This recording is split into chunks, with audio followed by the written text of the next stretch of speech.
오늘 함께 본 말씀은 스가랴 12장 1절 말씀입니다. 하나님 말씀 받습니다. 이스라엘에 관한 여호와의 경고의 말씀이라. 여호와 곧 하늘을 펴시며 땅에 터를 세우시며 사람 안에 심령을 지으신 이가 이르시되. 아멘. 오직 예수님, 예수 그리스도의 은혜와 평강이 여러분 삶 가운데 충만할지어다. 성삼일체의 하나님께 감사와 경배와 영광을 올려드리며 오늘도 예수님만 전하고자 합니다. 오늘은 달력을 보니까 제헌절이에요. 법이 만들어지고 법이 선포된 날이 제헌절인데 마치 오늘 말씀하고 동일한 말씀이 동일한 날이 되었다라고 저는 생각을 합니다. 오늘 본문의 배경을 보니까 12장부터는 마지막 때에 관한 본격적인 말씀이 이루어집니다. 그 이유가 무엇이냐면 12장부터 14장까지 그날에라는 표현이 17번 사용되거든요. 그날이 되면 그날에 어떤 일이 있을 거야 라는 말씀을 12장부터 14장까지 이루어지고, 어찌 보면 스가랴 말씀의 백미가 오늘부터 시작되는데, 그 말씀을 시작하면서 제가 어떻게 본문을 잡을까라고 고민을 했습니다. 오늘 본문이 굉장히 짧게 되어 있잖아요. 본문이 짧게 되어 있는데 이걸 이렇게 할까 아니면 본문을 좀 더 길게 잡을까 고민하다가 오늘 본문 말씀이 참 중요하다라는 생각이 들어서 오늘 짧게 말씀을 선포하고자 합니다.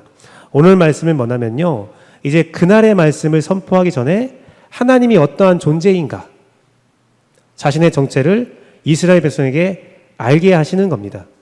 내가 어떠한 존재다, 경고하시는 하나님의 모습이 어떤 모습이다. 그런데요, 그 말씀에는요 어떤 내용이 숨어 있냐면 하나님께서 경고를 하시면서 하나님이 우리에게 주신 큰 선물이 있어요. 그 선물이 무엇이냐? 바로 예배입니다. 오늘 말씀을 보면요, 이건 예배에 관한 말씀이에요. 어떻게 우리에게 예배가 주어지고 어떻게 우리가 예배를 드릴 수 있는가? 이 말씀입니다. 사랑하는 재원교회 성도 여러분, 오늘 말씀을 통해서 경고하신 하나님 모습을 살펴보면서 예배를 우리에게 어떻게 주시는가, 예배가 어떻게 우리에게 이루어지는가, 이 예배를 주신 하나님의 모습이 어떠한 모습인가를 보면 우리가 그를 신뢰할 수 있고 정당성을 확보할 수가 있다는 겁니다. 이 어려운 시기에 여러분이 이길 수 있는 비밀이 어디에 있는가? 이 어려운 시기에 여러분이 견딜 수 있는, 신앙을 지킬 수 있는 힘은 어디에 있는가? 오늘 말씀을 통해서 여러분이 그것을 배우고 그 안에서 위로와 평안이 충만할지어다. 우리 예배는요 그냥 주어진 게 아니에요. 오늘 말씀을 통해서 경고하신 하나님의 모습, 하나님께서 주시는 예배, 하나님께서 주시는 것이 무엇인지를 분명히 알아가는 귀한 역사가 충만할지어다. 그 전에 제가 윗도리를 벗어도 될까요? 날씨가 꽤 더워서 여러분이 허락만 하시면, 이렇게 말하면 허락 안 하실 분은 없을 것 같긴 한데 제가 일부 예배 때 예배를 드렸는데 너무 덥더라고요. 힘들어서 힘이 좀 땡겨서 제가 잠깐 벗고 하도록 하겠습니다. 죄송합니다.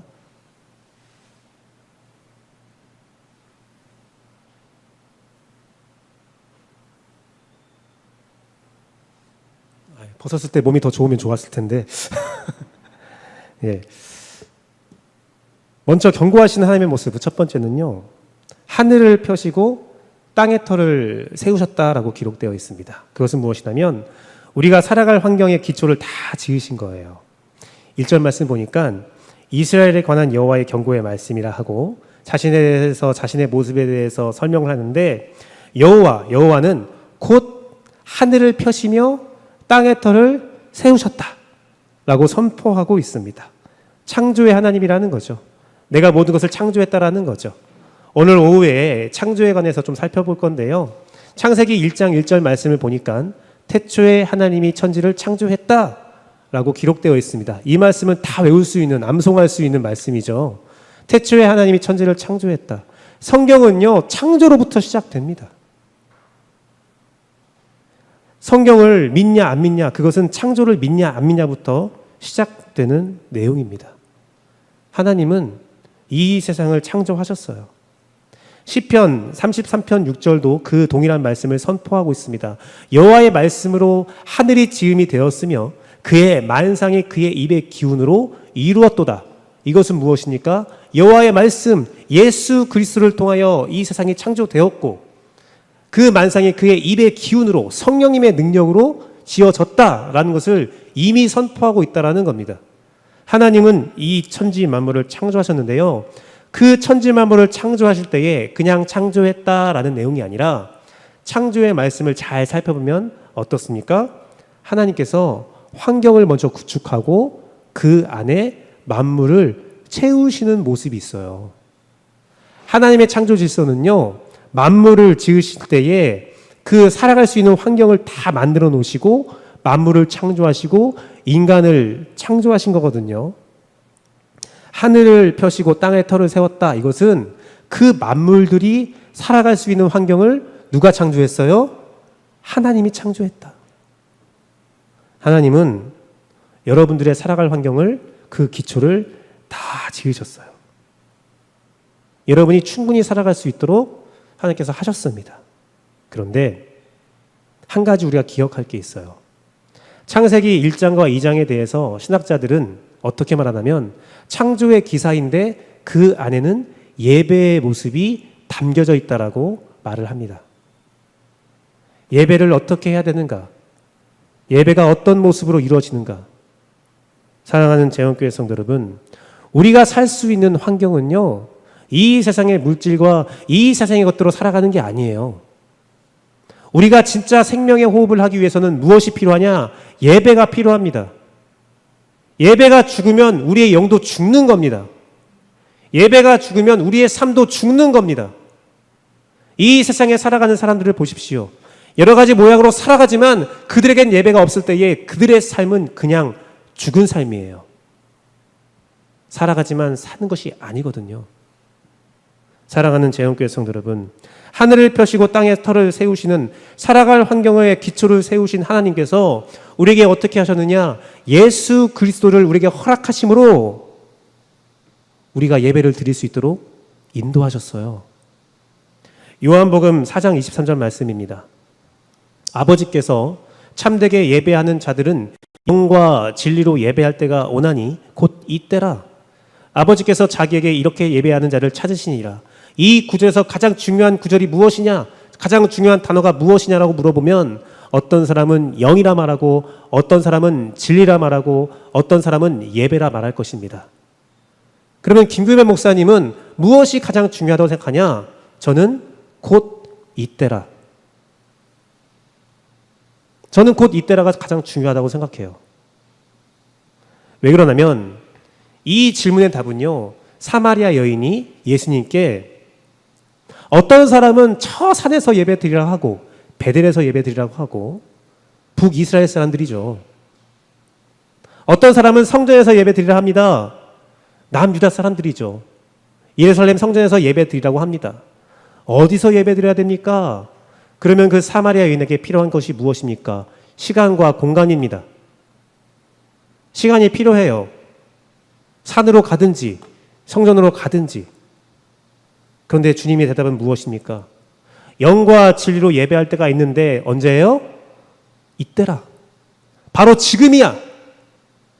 사마리아 여인이 시간과 공간이 필요 없이 산으로 갈 필요도 없고 성전으로 갈 필요도 없고 지금 이때 예수님을 만났을 때에 예수님이 앞에 있을 때에 너는 예배할 수 있다라는 겁니다. 예배는요, 예수님과 함께 할 때 예배가 드려지는 겁니다. 우리가 2부 예배, 주일 11시, 재원교회 본당, 그게 예배가 아니에요. 여러분이 지금 예수님과 함께 해야 합니다. 여러분이 예수님과 함께 예배드리지 않는다면 여러분은 헛된 예배를 드리는 거예요. 우리에게 예배가 허락되기 위해서는 예수님이 필수입니다. 예수님이 나와 함께 할 때 우리의 예배는 이루어집니다. 사랑하는 재원교회 성도 여러분, 시편 5편 7절 말씀도 그것을 우리에게 선언하고 있습니다. 오직 나는 주의 풍성한 사랑을 힘입어서 주의 집에 들어가 주를 경외함으로 성전을 향하여 예배하리라. 지금 성전에 있는 게 아니에요. 성전을 향해서 예배를 하겠다라는 겁니다. 그런데 그 예배의 요소가 성전이 아니라 풍성한 사랑을 힘입는다는 겁니다. 주의 풍성한 사랑이 무엇입니까? 이 세상의 모든 역사 가운데 가장 큰 풍성한 사랑이 무엇입니까? 예수님의 십자가의 보혈이죠. 예수의 사랑에 힘입어 예배할 수 있다는 겁니다. 이 말씀을 히브리서에서는 더 분명하게 표현하고 있습니다. 히브리서 10장 19절에서 20절 말씀을 한 목소리로 함께 읽도록 하겠습니다. 둘, 셋. 그러므로 형제들아, 우리가 예수의 피를 힘입어 성소에 들어갈 담력을 얻었나니 그 길은 우리를 위하여 휘장 가운데로 열어놓으신 새로운 살 길이요 휘장은 곧 그의 육체니라. 예수님께서 십자가에 달려 돌아가실 때에 어떤 사건이 있었습니까? 성소의 휘장이 반으로 갈라져 버렸습니다. 아브라함이 하나님과 언약을 맺을 때에 송아지를 반으로 가르고 하나님의 등불이 그 사이를 지나갔다라고 기록되어 있습니다. 예수 그리스도의 십자가의 죽음으로 인하여 예수의 육체는 반으로 갈라졌고 그의 희생으로 인하여 우리는 예배를 할 수 있게 되었습니다.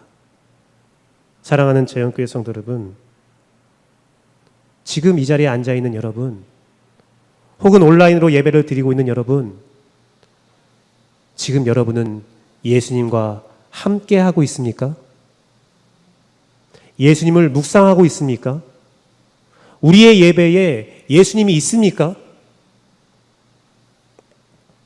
현진건이라는 사람이 있습니다.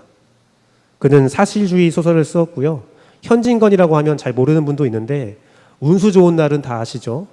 운수 좋은 날이라는 소설이 교과서에도 쓰여져 있는데요. 그 운수 좋은 날을 쓴 사람이 현진건인데 그 운수 좋은 날의 소설은 이러한 줄거리를 가지고 있습니다. 인력거꾼 김첨지라는 사람과 병든 아내의 이야기인데 그 병든 아내의 소원은 설렁탕 한 그릇 먹어보는 거였습니다. 나 설렁탕 한 그릇 먹고 싶어. 그런데 돈이 없어서 설렁탕 한 그릇도 사주지 못하는 김첨지. 근데 하루는 일을 나가려고 하는데 아내가 갑자기 여보 오늘 일 안 나가면 안 돼? 라고 말리는 거예요. 김첨지가 화를 냅니다. 아니 우리가 하루 벌어 하루 사는데 왜 일을 못 나가게 하냐. 화를 내면서 일을 갔어요. 근데 그날은 이상하게도 일이 잘 풀리는 거예요. 손님도 많이 잡히고 막 큰 돈을 벌 수 있게 된 겁니다. 그런데 큰 돈을 벌면 벌수록 행운이 쌓이면 쌓일수록 운수가 좋으면 좋을수록 그의 마음이 어떻게 돼요? 점점점 불안한 거예요. 초조해요. 많은 돈을 벌고 집으로 돌아가려 하는데 마음이 좀처럼 집으로 가지 않는 겁니다. 그래서 술을 한잔 하기로 했어요. 술을 한잔 하는데 친구가 왔습니다. 김첨지가 아주 횡성수설을 하기 시작하면서 뭐라고 하냐면 오늘 아내가 죽었다라고 말을 해요. 그러고 돌아가는 길에 아내가 그토록 먹고 싶었던 설렁탕 한 그릇을 사갑니다. 집에 도착했는데 아내가 어떻게 되어 있습니까? 이미 죽어 있었어요. 일을 열심히 하는 동안에 임종을 보지 못한 거죠. 그리고 김첨지의 마지막 대사가 이럽니다. 설렁탕을 사 놓았는데 왜 먹지를 못하나? 괴상하게도 오늘은 운수가 좋더니만. 사랑하는 재영교회 성도 여러분, 여러분은 운수가 좋은 삶을 살고 있습니까? 아니면 운수가 좋은 것처럼 착각하는 삶을 살고 있습니까? 하나님께서는 이 세상의 모든 만물을 지으셨고 이 세상의 모든 만물들은 하나님 안에서 잘 살 수 있습니다. 공기와 물이 있습니다. 하나님의 창조의 질서가 뒤바뀐다면 모든 만물들은 죽을 수밖에 없어요. 하나님은 자연을 창조하실 때에 태양과 빛과 물과 공기를 창조하시면서 자연 만물들이 살 수 있는 환경을 먼저 구축하시고 그 안에 만물들을 창조하셨습니다. 우리는 다 살고 있어요. 하지만 우리가 숨을 쉰다고 해서 우리가 다 살아있다? 아니에요. 예배가 없다면, 예수님이 없다면 우리는 죽은 삶을 살아가는 것입니다. 사랑하는 재영교회 성도 여러분, 우리 예배가 수요 예배, 새벽 예배, 금요 심야 기도회, 주일 예배가 있는데요. 그 모든 예배에 모든 것들이 다 갖추어지고 더 많은 자들이 함께 예배한다 한들 그 안에 예수님이 없으면 무슨 의미가 있겠습니까? 그것은 죽은 예배예요. 살아있는 예배가 되기 위해서 예수 그리스도가 십자가에 죽임을 당하셨습니다. 여러분들, 오늘 예배가 살아있는 예배가 될지어다. 예수님과 함께 예배하십시오. 예수님이 외치는 겁니다. 예배를 다 만들었는데, 너희가 들어올 수 있도록 그 성소의 휘장을 찢었는데 그게 무슨 의미가 있겠느냐? 먹지를 못하는구나. 나와 함께하지를 못하는구나. 사랑하는 재원교회 성도 여러분, 견고하신 하나님의 모습, 첫 번째는 예배의 환경을 우리에게 허락하신 거예요. 살아갈 수 있는 환경의 기초, 예수 그리스도의 십자가의 죽음을 통해서 우리는 예배합니다. 두 번째는 사람 안에 심령을 지으셨대요. 그것은 성령님의 내주하심을 허락하신 거죠. 1절 말씀 보니까 이스라엘에 대한 여호와의 경고의 말씀이라 여호와 곧 하늘을 펴시며 땅에 터를 세우시고 사람 안에 심령을 지으신 이가 이르시되, 우리 안에 심령을 지었대요. 이 심령은 루하흐, 히브리어인데요. 숨, 바람의 의미가 있습니다. 창세기 2장 7절 말씀을 함께 보도록 하겠습니다. 창세기 2장 7절 말씀. 여호와 하나님이 땅의 흙으로 사람을 지으시고 생기를 그 코에 불어넣으시니 사람이 생명이 되느니라. 여기에 나와 있는 생기가 바로 루하흐예요. 똑같은 단어가 쓰인 거죠. 신학자들은 이것을 무엇이라 말합니까? 생기, 성령이라고 말하고 있습니다. 하나님께서는 사람을 지으시고 그 코에 성령을 불어넣으신 겁니다. 사랑하는 재원교회 성도 여러분, 오늘 말씀이 그 말씀이에요. 스가랴 12장 1절 말씀은 창세기의 말씀을 압축하여서 예배적 요소를 우리에게 보여주고 있는데요. 하나님은 천지 만물을 창조하셨다. 그리고 우리 안에 성령을 불어넣으셨다. 그것이 예수 안에서 성취가 되었죠. 예수 그리스도의 십자가의 보혈을 통해서 우리에게 성소의 장막이 찢어지며 우리가 예배를 드릴 수 있고, 예수님은 요한복음 말씀을 통해서 내가 너에게 보혜사 성령을 보내겠다라고 말씀하셨습니다. 그리고 그 말씀이 성취가 되었죠. 사랑하는 재원교회 성도 여러분, 여러분 심령에 성령님이 계십니다. 아멘? 이것은 분명히 우리가 아멘 해야 될 말씀입니다. 내 안에 성령이 계십니다. 여러분과 함께 하십니다. 여러분을 한순간도 놓치지 않으신 분이 성령님이세요. 요한복음 20장 21절에서 22절 말씀은 예수님께서 십자가에 달려 죽으시고 부활하신 이후에 제자들에게 나타나 하신 말씀인데, 이 말씀 전에 예수님께서 뭐라고 하냐면 제자들에게 평안하냐고 물어봐요. 평안하니? 평안하겠습니까? 안 편해요. 그런데 그 가운데 예수님께서 이렇게 말씀하시는 겁니다. 예수님께서 이르시되 너에게 평강이 있을지어다. 평강이 없는 상황인데 평강이 있을지어다. 그러면서 22절 말씀에 어떻게 선포하십니까? 같이 함께 말씀을 읽어보겠습니다. 둘, 셋. 이 말씀을 하시고 그들을 향하사 숨을 내쉬며 이르시되 성령을 받으라. 평강이 있을지어다. 평강을 위해서 성령을 받으라. 오늘 오재석 집사님께서 기도하실 때에 정말 많은 국제적 상황들과 국내적 상황들을 말씀하셨죠. 이 상황 가운데 여러분에게 제가 와서 평안하십니까? 라고 물어보면 여러분 뭐라고 대답하시겠습니까? 모르십니까? 라고. 평안할 리 없죠. 하지만 여러분 안에 성령님께서 내주하심을 믿고 그 능력을 의지하신다면 평안이 있을지어다. 예배 가운데 성령님의 회복을 통하여 여러분 삶 평안을 얻을 수 있습니다. 평안해요. 요한복음 4장 23절 말씀. 아버지께서 참되게 예배하는 자들은 영과 진리로 예배할 때가 온다. 바로 이때라. 이 순간 우리 재헌교회 예배 가운데 성령의 충만한 은혜가 넘칠지어다. 요즘에요, 기름을 가장 싸게 넣는 법이 있다고 합니다. 그게 뭔지 아세요? 오늘 넣어라 랍니다. 오늘 넣으래요. 기름값이 다음날 또 올라가니까 가장 싸게 넣는 법은 오늘 넣어라. 그런데요, 2004년도, 2005년도에도요, 그 유가 파동이 하나 있었어요. 기름값이 엄청 오른 적이 있었거든요. 제가 군대에 있을 때입니다.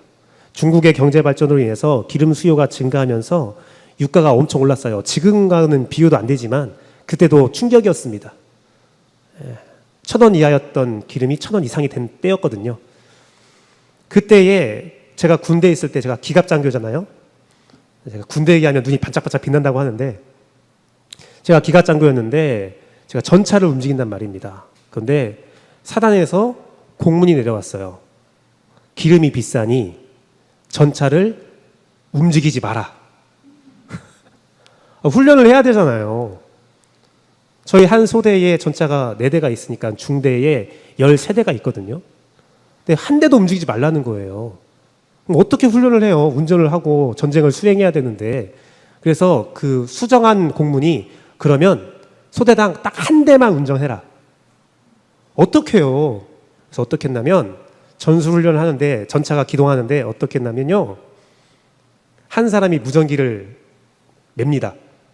무전기로 우리는 수신을 하거든요. 무전기를 메고 전차에 4명이 타는데 4명이 한 줄로 섭니다. 그리고 기차를 만들어요. 그리고 걷습니다. 전차가 기동하는데 기름이 아깝다고 걸어가면서 전술훈련을 하는 거예요. 걷는 겁니다. 또 어떤 일도 있냐면, 전차포탄이요, 굉장히 비쌉니다. 굉장히 비싸요, 전차포탄이. 그래서 전차포탄을 쏴야 되잖아요. 포수들은 포를 쏴야 되잖아요. 1년에 딱 한 번 쏴요. 1년에 딱 한 번 쏘는데 몇 발 쏘느냐? 딱 3발. 1년에 포수는 딱 3발 쏠 수 있습니다. 훈련이 안 되잖아요. 그래서 어떻게 했냐면, 포신, 전차포에 기계를 연결해서 그 보병들의 K2 소총을 연결해요. 그럼 전차포를 딱 쏘면 전기장치로 방아쇠에 연결을 해놔서 전차포를 딱 안에서 쏘면 그 보병의 소총이 탁 나갑니다.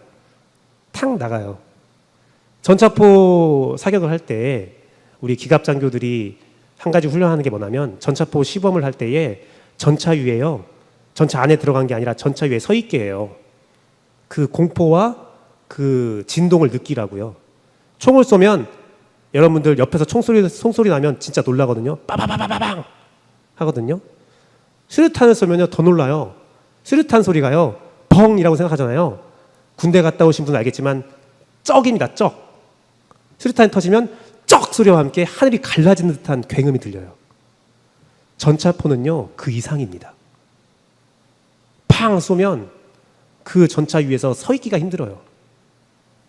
그런 걸 느끼면서 쏴야 되는데 탕탕탕탕 훈련이 되겠습니까? 훈련이 안 돼요. 저는 그 모습을 보면서 어떤 느낌을 받았냐면, 야, 아무리 비싸고 최첨단 장비가 있다 할지라도 돈이 없으면 쓸 수가 없구나. 군수, 우크라이나와 러시아의 전쟁이 있을 때의 초반에 우크라이나가 이기는 것처럼 뉴스가 나왔죠. 지금은 어떻습니까? 이길 수가 없는 싸움이에요. 군수, 공급, 이길 수가 없어요. 제가 이 말씀을 드리는 이유는 이것입니다. 우리의 삶은요, 영적 전쟁입니다. 천국에 가느냐 못 가느냐, 사단과 우리의 영적 싸움은 치열합니다. 하나님은 우리의 영적 싸움에 가장 위대한 무기, 가장 최첨단 무기를 허락하셨습니다. 그게 무엇입니까? 예수님의 십자가를 통한 예배. 새벽 예배, 수요 예배, 금요 예배, 주일 예배. 예배의 힘으로 우리는 천국에 가는 그 힘을 얻습니다. 그런데 그 예배에 성령님이 없어요. 기름이 없는 전차와 똑같습니다. 포를 쏠 수 없는 전차와 똑같습니다. 능력이 없어요.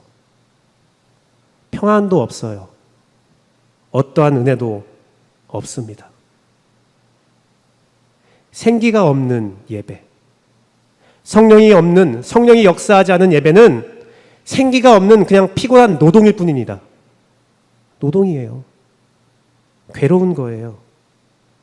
그러니 오늘 우리 재혼교회 예배 가운데 성령님이 함께 하셔야 우리에게 힘이 생기고 치유가 일어나고 진정한 기쁨과 진정한 능력이 있는 겁니다. 사랑하는 재혼교회 성도 여러분, 우리 재혼교회 이름은요 생각보다 어려워요. 어디 교회입니까? 재혼교회요. 재헌교회요? 아니 재헌교회요. 그게 아이예요, 어이예요?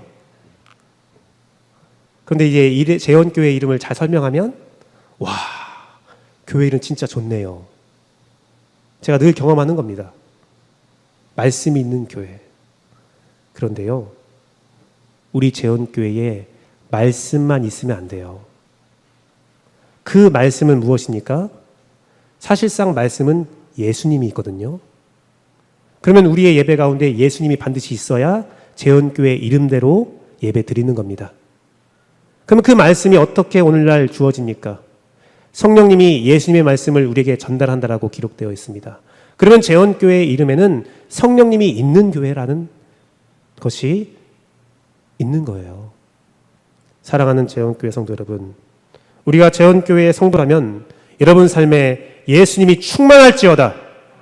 우리의 이름이 재헌교회라면 우리 재헌교회 가운데 모든 예배와 모임 가운데 성령의 충만함이 함께할지어다. 다른 교회에 성령님이 임하지 않는다 할지라도 우리 교회는 반드시 성령님이 임하여서 능력이 행해져야 된다는 겁니다.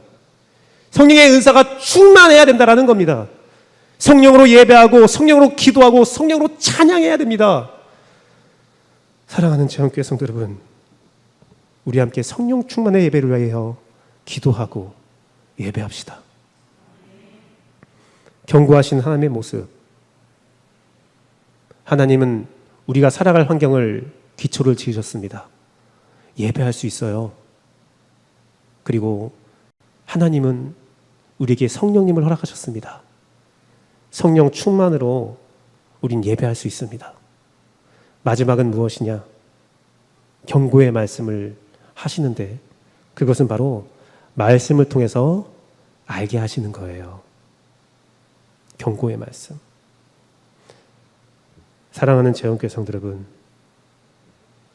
우리는 말씀을 통하여 하나님의 뜻을 알 수 있어요. 말씀을 통하여 우리는 회개하고 주의 경고의 말씀을 들으며 생명의 길을 걸어갈 수가 있습니다. 히브리서 11장 7절 말씀입니다. 믿음으로 노아는 아직 보이지 않는 일의 경고하심을 받아 경외함으로 방주를 준비하여 그 집을 구현하였으니. 노아가 경고의 말씀을 듣지 못했다면 그 집은 구원을 받지 못합니다. 경고의 말씀은요, 혼내는 말씀이 아니에요. 예수님과 함께 살아가는 자, 성령 충만한 자는 경고의 말씀은 무엇입니까? 기회입니다. 계시록 22장도 동일한 말씀을 하고 있습니다. 계시록 22장 7절, 10절, 12절 말씀인데요. 보라, 내가 속히 오리니 이 두루마리의 예언의 말씀을 지키는 자는 복이 있으리라. 요한계시록이 있는 이유는 복을 위해서 있다라는 거죠. 10절 말씀이요. 또 내가 말하되 이 두루마리의 예언의 말씀을 임봉하지 말라. 때가 가까우니라. 말씀을 임봉하지 말고 다 보라는 겁니다. 다 봐서 다 구원 얻으라. 12절 말씀이요. 보라, 내가 속히 오리니 내가 줄 상이 내게 있어 각 사람에게 그애가 행한 대로 갚아주리라. 요한계시록의 경고의 말씀은 여러분 협박하거나 겁박하거나 겁내라는 말씀이 아니라 와, 내가 이 말씀을 보니까 주님이 곧 오시는구나. 이 시대가 멸망으로 치닫고 이 시대가 악으로 가고 이 시대가 교회를 핍박하고 그 안에 내가 고난과 고통이 있지만 그게 끝이 아니라 내가 구원받는 거구나. 내가 받을 상이 있구나. 이 경고의 말씀은 경고를 통해서 이 마지막 때를 알게 되는 자는 충만한 구원의 복이 있을지어다. 우리 재원교회는요, 얼마나 복받은 교회입니까? 저는요, 오직 예수님 말씀만 전하고자 합니다. 저는요, 세상이 원하는 말씀이 아니라 하나님이 선포하고자 하는 말씀만 전하고자 합니다. 제 입술에서 그런 말씀만 나오기를 여러분이 중보기도해야 돼요. 오직 예수님의 말씀. 요한복음 4장 13절 말씀 우리가 계속 보고 있는데요.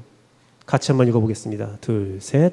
아버지께 참되게 예배하는 자들은 영과 진리로 예배할 때가 오나니 곧 이때라. 아버지께서는 자기에게 이렇게 예배하는 자들 찾으시느니라. 전에는 이 말씀을 우리가 외웠을 때 예배하는 자들은 신령과 진정이라고 우리가 기억을 하죠. 근데 이제 영과 진리로 바뀌었습니다. 왜 그러냐면 신령과 진정이라고 하니까 그 뜻을 잘 모르는 거예요. 진정을 진심, 정성을 다해서. 그게 아니거든요. 예배하는 자들은 성령으로 예배하고 진리를 통해서 예배를 하라는 거예요. 진리는요, 내 진심이 아니라요, 내 진정성이 아니라요, 오직 이 시대의, 이 세대의 진리는 무엇입니까? 예수 그리스도, 예수님밖에 없어요. 즉 예배하는 자는 예수님과 함께할 때 예배할 수 있고, 예배하는 자는 성령의 능력으로 예배해야 되고 성령의 은혜로 예배해야 되고 그 안에 진리만 선포돼야 된다. 예수님만 선포돼야 된다. 그것이 바로 예배다라고 말씀하고 있고요. 요한계시록 4장 23절 말씀은 스가랴 12장 1절에 대한 예수님의 해석입니다. 이스라엘에 관한 여호와의 경고의 말씀이라. 여호와 곧 하늘을 펴시며 땅에 터를 세우시며 사람 안에 심령을 지으신 이가 선포하신다라는 거죠. 이건 예배의 말씀입니다. 우리가 무엇을 통해서 하나님의 뜻을 알 수 있느냐? 예배를 통해서. 하나님이 우리에게 예배를 허락하셔서 이 마지막 때에 하나님의 뜻을 알게 하시고 견디게 하시고 복을 주시는데 그 예배를 위해서는 성령님의 충만한 예배가 되어야 되고 그 예배에 하나님의 말씀, 예수님만이 선포되어야 한다는 겁니다. 사랑하는 재원교회 성도 여러분, 성경 말씀은 우리에게 큰 교훈을 주고 우리의 생명을 살립니다. 하나님의 경고는 예배의 회복으로 이어집니다. 예배에 우리가 함께 예수님을 묵상할 때에, 예수님을 중심으로 둘 때에, 성령님의 능력을 받아 말씀의 진리가 선포될 때에, 그 힘으로 우리가 인생을 살아갈 때에 하나님의 구원의 복은 여러분에게 허락됩니다. 그날에 가장 필요한 것은 바로 이 하나님의 모습입니다. 예배를 드립시다. 예수님과 함께 예배를 드립시다. 성령님의 충만한 예배를 드립시다. 예배를 통해서 말씀을 받아들입시다. 말씀을 맺도록 하겠습니다. 매일매일 엄마한테 혼나는 사람이 있었대요. 그 아이가 있었대요. 저도 어머니에게 혼날 때에 이런 말을 종종 들었습니다. 네가 옆집 애였으면 혼내지 않았어. 옆집 아줌마는 너한테 쓴소리 안 해. 옆집 애였으면. 그렇게 매일 혼났던 아이가 하루는 어머니에게 이렇게 말했대요. 옆집 애였으면 널 혼내지 않았어. 그래요? 아줌마, 이제부터 전 옆집에 살겠습니다. 옆집 아주머니가 잘해주고 먹을 것도 주고 맛있는 것도 주고 재워줄 수도 있어요. 하지만 쓴소리 하지 않습니다. 왜요? 남해니까.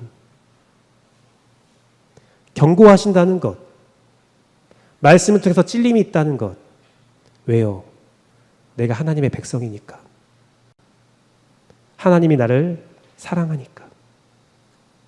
사랑하는 재원교회 성도 여러분, 히브리서 5장 12절 14절 말씀에 우리가 때가 오래되었는데 이제 선생이 되어야 되는데, 성장해야 되는데 아직도 하나님의 말씀의 초보에 대해서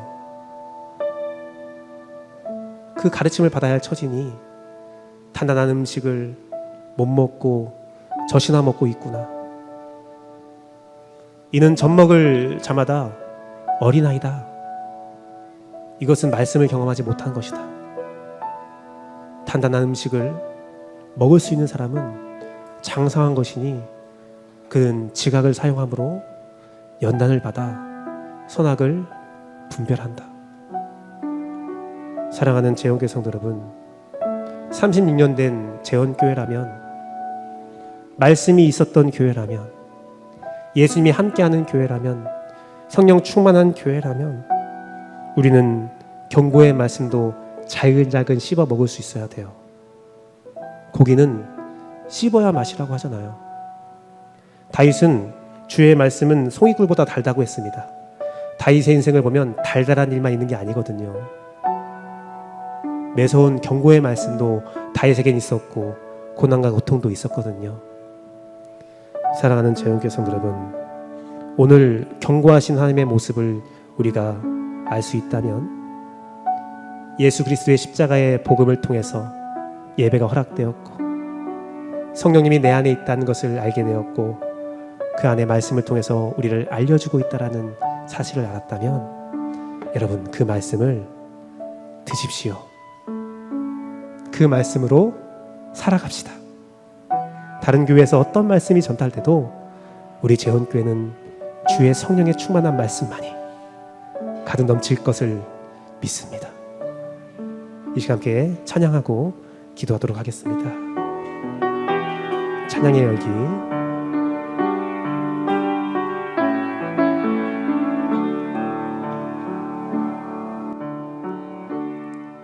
찬양의 열기